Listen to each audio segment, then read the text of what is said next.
Happy Memorial Day, everyone. This is Ben from OrderFlow, and we had a massive rally last week, which I do want to talk about here in this video. As you can see, I'm on SPX. We had three just huge days. If you do remember in the midweek video, I showed you guys the bear flag pattern we were actually trading within, which you can see over here, the two yellow lines. And I did say my bias was towards the downside because it was the bear flag. However, if we did have a push above this level in the square that I had right here, which is a very good risk reward short, if we did have a push above here, this would break to the upside and I'd cut my short position, which is what I did. And this is all about trading, good trading principles. This was amazing risk reward. I think I lost like 7% on it, but guess what? It's only 7%. This is what could have happened if you kept holding on to it. Switched to long intraday, made that back, playing an intraday on the upside, and that's what trading is about. I could have my bias, but at the end of the day, it's all about price action and the levels, level to level trading overall. So this one did crank to the upside, broke out of a bear flag to the upside, which is even more bullish. One thing that I'd like to note is when there's a bearish pattern, for example, head and shoulders, or a bear flag, as you see right here, if it breaks the opposite way of where the bias is, that typically is more enhanced in that direction. So as an example here, it would be we broke to the upside, so this upward move is going to be more enhanced, and as you can see, that is exactly what happened with two massive rally days in a row over here. So what's very interesting is that this bounce occurred on my orange line that I have here, and I posted on the Twitter account where this orange line comes from, and this is just going to be a quick history lesson for you guys. Basically, this orange line goes all the way back until 2009, the exact low of that recession that we had in 2009. If you draw this line across where it acted as a support and a resistance across all the years since then, as you can see, it's been a heavy resistance over here, over here, over here, which, funny enough, the 2018 crash and the 2020 crash for COVID both fell off of this line right here. Not until the middle of 2020 did we fall off again, but then go right past it during the QE section of the market, where we had a lot of liquidity flowing into the market. We broke above here, and this was actually the first time we tested it again on this weekly candle right here, and as you can see, there is a massive bounce off of it. So not exactly a surprise we saw a bounce off of it. In retrospect, this was a decent long-term or a mid-term loading section. However, in terms of the long-term, I believe we'll make a new low in the market at some point within the next couple months. And one of the reasons I think that is, first of all, we do have a QT starting up in 2 days. That is on June 1st. That's going to start up for on the market and just the economy in general. Two, inflation is still spiking or relatively high right now. It peaked last month, however, we're still over that 8%, so that's quite a bit. And then also energy and oil has just been cranking up a lot, and we did see some news in terms of on the Gulf Coast. There was a lot of problems that we're kind of like starting to see here with hurricane season starting up really strong, and this is way earlier than normal. And then also just like in general with the Russia and Ukraine news, oil has been getting more and more pricier. So that's not a lot of good things for the economy. And in terms of this move that we had right here, this is basically just a bear rally in my opinion.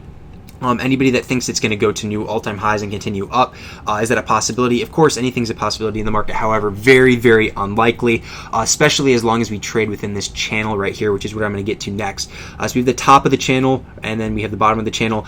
The highest I could see this bear rally going is up to here around 4,400. Do I think it gets there? First, we actually have to see if it's going to pass this demand zone. So I want to look at VIX here really quick. VIX has this demand zone on the market, and basically I want to see if we're going to see some support around this level where we can bounce from, and then we actually have some more selling happen. If we do get below this purple box that I have here as the demand zone, we're probably going to go to the next one, which is a very strong support. You can see with this trend line right here, it's been a support characteristically. This is a good demand zone plus that support, so I would expect a very large bounce off of VIX if we did get to this level, but first we do have to get through here. So I'm just playing level to level based on that. Another key thing is Apple's chart. And remember, Apple is the largest holding of the market, the S&P 500 and the NASDAQ. And basically what we're seeing here is a double top on Apple with these two candles right here, and then also a retest of this massive upward channel that it traded within for the past year. So you can see the bottom of the channel and the top of the channel. Bottom of the channel, we fell below over here, and we saw a lot of put volume come in after this break below, and we did fall a little bit more. However, we did rally back up, and now it looks like this week we are going to retest it to the tick, and I'm very interested to see where this weekly candle will close, because remember, we can go above for maybe a day or two, but if the weekly candle closes below this level, then it's still below, and it's still able to fall a lot further, and it's subject to more bearish emphasis. If we get above on the weekly candle, then that'd be very bullish, especially if we hold it and it can continue up and maybe test the higher up here, the higher end of it. But as of now, we are below, so you do have to be careful of that. Looking at the flow from this past week, it seems that it is very similar to what my thought process is. We saw a lot of the 617 strike on large puts on the prior weeks, and now it seems that they are rolling to the 715 expiration. So we're seeing massive put volume in terms of premium come through the tape. This is well over 20 million after hours alone on Friday for the 715 395 strikes. So this is very far out of the money, and then also they have it within or longer than a month expiration. So this is a new expiration that they're choosing right now. It seems that they kind of have pushed back that bearish emphasis for the next month. So we'll probably see that downward move within the next 2 weeks or so, give or take a week.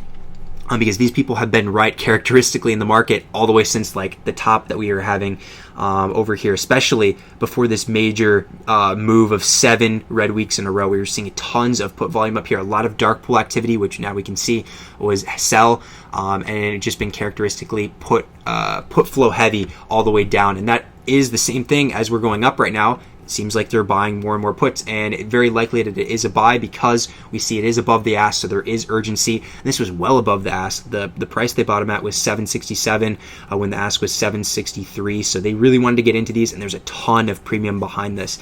Also, IWM, a lot of premium behind these as well, and they've been killing it, these traders on IWM. As you can see, this thing, I talked about it like a month or so ago. We broke below a bear flag that I had on one of my other charts, and it just has been continuously falling down since then, with trying to get rallies up, but really hasn't been able to. So we'll see how it acts around this level right here, similarly to what I'm thinking about SPX. Remember, in terms of the VIX, we're at a demand zone on the VIX, and also we're at a supply zone on SPX, because you can see right here, our prior low, it converges perfectly where we actually closed on Friday. I drew my line based on our lows over here where we had this double bottom, and then also our prior low from all the way back end of January. So this is a very good supply zone and a potential short opportunity.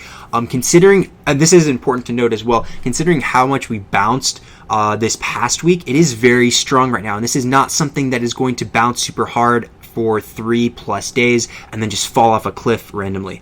I would expect consolidation first, similarly to stuff that we saw up here. You could see we had a ton of green days in a row back in March, and we actually consolidated for a bit. This was like almost a week of consolidation around this range, and then we fell, consolidated again, and then it really started to crank down, and that big seller pressure happened. So do not just expect a blow off top or wherever we do end up going.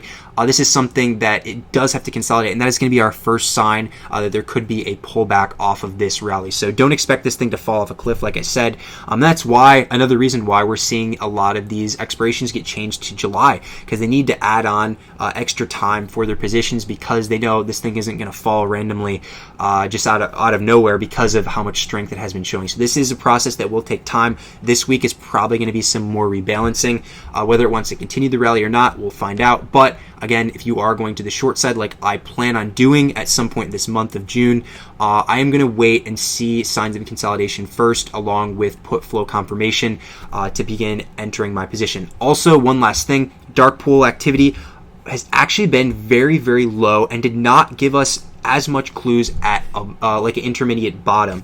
So the S&P 500 around this range right here was only getting 1 to 3 billion of premium accumulation per day around this level, which was not that much considering we saw like 6 billion up here of sells and then 9 billion up here as well in terms of sells.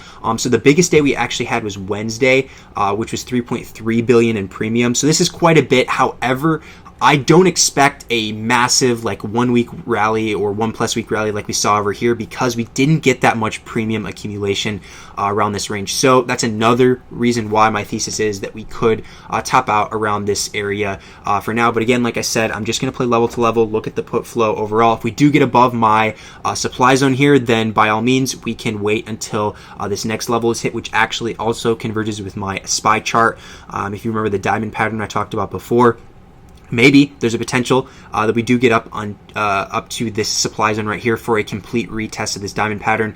This would be around like 438 on SPY. This is very difficult to predict from down here. We don't know how it's going to act around this supply zone, so I want to make sure, like I said with SPX, I want to make sure we get above this first before targeting the next thing. But as of now, play level to level, look at the put flow, and I'll be happy to share more things as the week goes on and progresses. But otherwise, appreciate you guys watching this video, and I'll see you guys next time.